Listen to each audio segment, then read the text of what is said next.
Ce dimanche 7 mai 2023, Frédéric Lopez nous a ouvert les portes de la maison où est tournée son émission de France 2 et dans laquelle il reçoit 3 personnalités chaque week-end.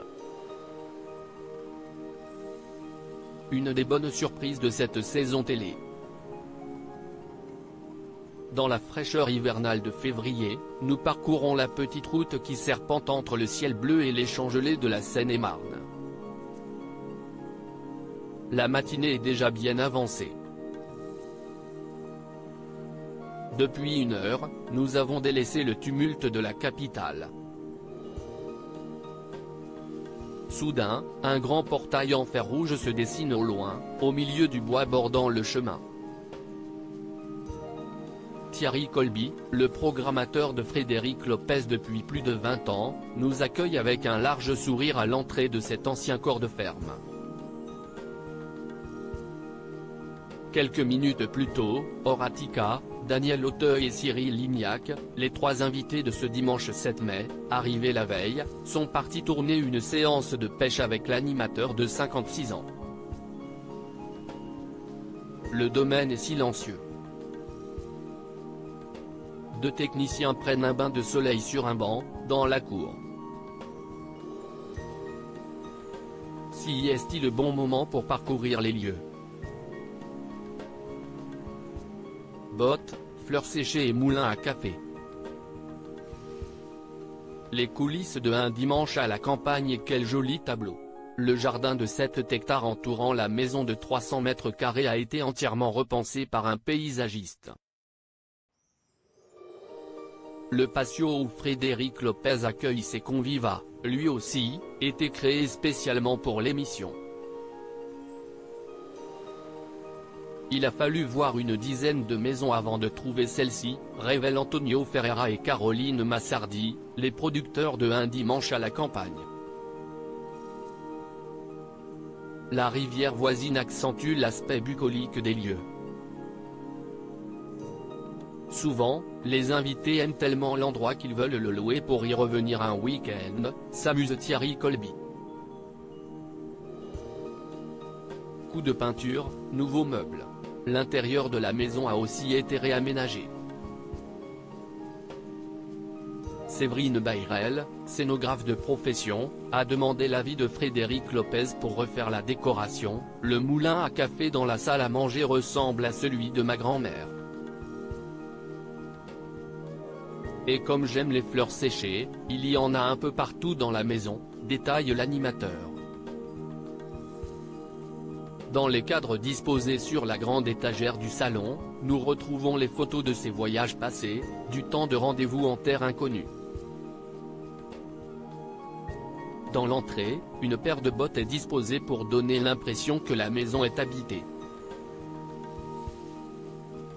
Un dimanche à la campagne, France 2, effet de surprise pour Horatica, Daniel Auteuil et Cyril Lignac. La production a installé une partie de son matériel à l'étage et l'autre dans une dépendance, à droite de la demeure. Au rez-de-chaussée de ce bâtiment, une odeur du feu de cheminée embaume la pièce qui sert de régie. L'équipe vient aussi s'y ravitailler en café et viennoiserie.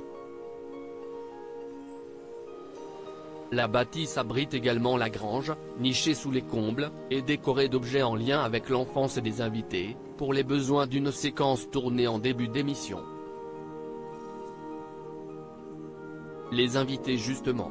Arrivés la veille, ils se sont fait maquiller dans une maison située à 2 pas de la propriété.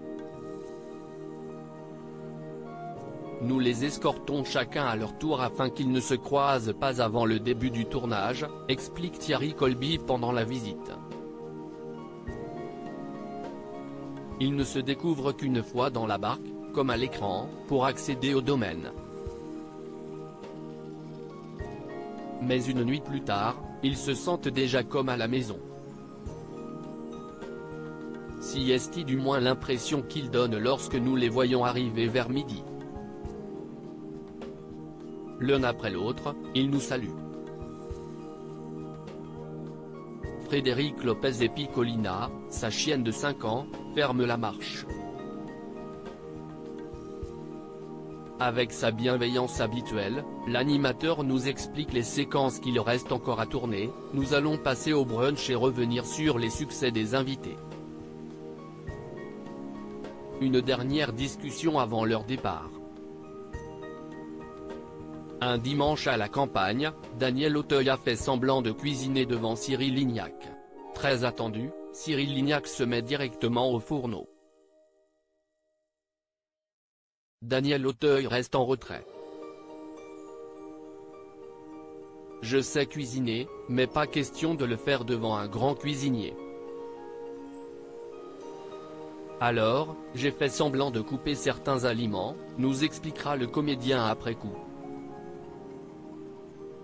L'équipe de tournage est aussi avide des conseils du chef, qui prépare des œufs brouillés.